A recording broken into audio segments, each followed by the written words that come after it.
اجنبی دین۔ اجنبی دین وحید الدین خان صاحب کی ایک فکر انگیز تحریر ہے، آئیں اس کو سنتے ہیں۔ اجنبی دین۔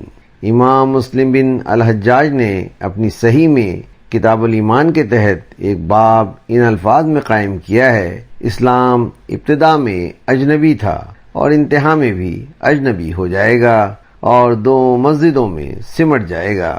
اس باب کے ذیل میں انہوں نے 3 روایتیں نقل کی ہیں۔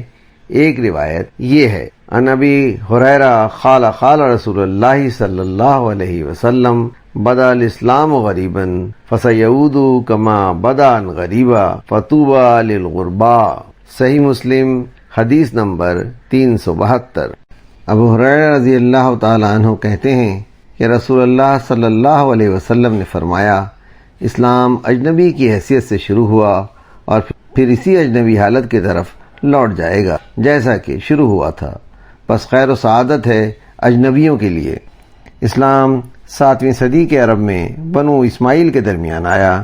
بنو اسماعیل اصلاً ملت ابراہیمی سے تعلق رکھتے تھے، مگر ان کے اور حضرت ابراہیم کے درمیان 2500 سال کا فاصلہ تھا۔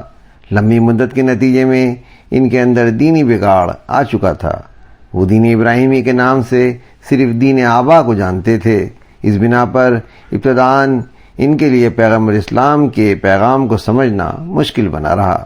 حدیث کے مطابق خود ملت مسلمہ کی یہی حالت اس وقت ہو جائے گی جب کہ وہ زوال کا شکار ہو جائے، جب کہ وہ اسلام کی اسپرٹ کو کھو دے اور ایک خود ساختہ اسلام اس کے درمیان باقی رہے۔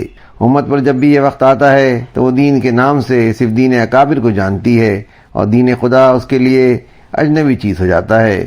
قومی خواہشوں سے مطابقت کرنے والا دین اس کو دین نظر آتا ہے اور اصولوں پر مبنی دین اس کے لیے ناقابل فہم چیز بن جاتا ہے۔ ظواہر دین کی دھوم مچانے کو ایسے لوگ کام سمجھتے ہیں اور حقیقت دین کی بات انہیں اپنے لیے نامانوس دکھائی دیتی ہے۔